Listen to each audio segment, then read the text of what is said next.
வணக்கம். தலைப்புச் செய்திகள் வாசிப்பது வெங்கட். தமிழக அரசு சார்பில் 2016 முதல் 2022 வரையிலான திரைப்பட விருதுகள் அறிவிப்பு. தனுஷ், சூர்யா, விஜய் சேதுபதி, கீர்த்தி சுரேஷ், நயன்தாரா, ஜோதிகா உள்ளிட்டோர் தேர்வு. பிப்ரவரி 13ஆம் தேதி துணை முதல்வர் உதயநிதி ஸ்டாலின் வழங்குகிறார். காங்கிரசுடன் திமுகவுக்கு எந்த மோதலும் இல்லை, உறவு சுமூகமாகவே உள்ளது. நெல்லையில் கனிமொழி எம்பி பேட்டி.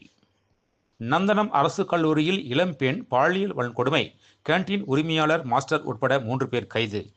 இந்திய ஒலிம்பிக் சங்கத்தின் தலைவர் PT உஷாவின் கணவர் V சீனிவாசன் காலமானார். விஜயின் ஜனநாயகன் பட தணிக்கை விவகாரம், உச்சநீதிமன்றத்தில் தணிக்கை வாரியம் கேவியட் மனு தாக்கல்.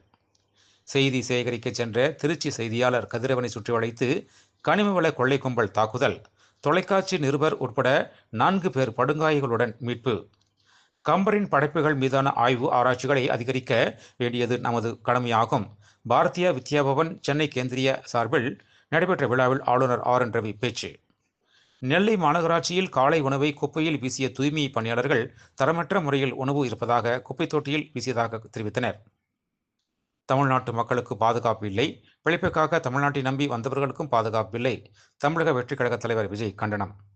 பெரிய குளத்தில் தனது ஆதரவாளர்களுடன் ஆலோசனை நடத்திய O பன்னீர்செல்வம், எங்களை பார்த்தால் பாவமாக தெரியவில்லையா என கேள்வி. சென்னையில் இன்ஸ்டாகிராமில் ஆபாசமாக குறுஞ்செய்தி அனுப்பிய நபரை துணை நடிகை ஸ்ரீ அஸ்வினி அடித்து உதைத்த சம்பவம் பெரும் பரபரப்பை ஏற்படுத்தியுள்ளது. கோயம்புத்தூரில் குப்பை அள்ளும் வாகனத்தில் உணவு தரக்குறைவான உணவு வழங்கும் ஒப்பந்தக்காரர்கள் மீது கடுமையான நடவடிக்கை எடுக்க வேண்டும் என தமிழக பாஜக முன்னாள் தலைவர் அண்ணாமலை கண்டனம்.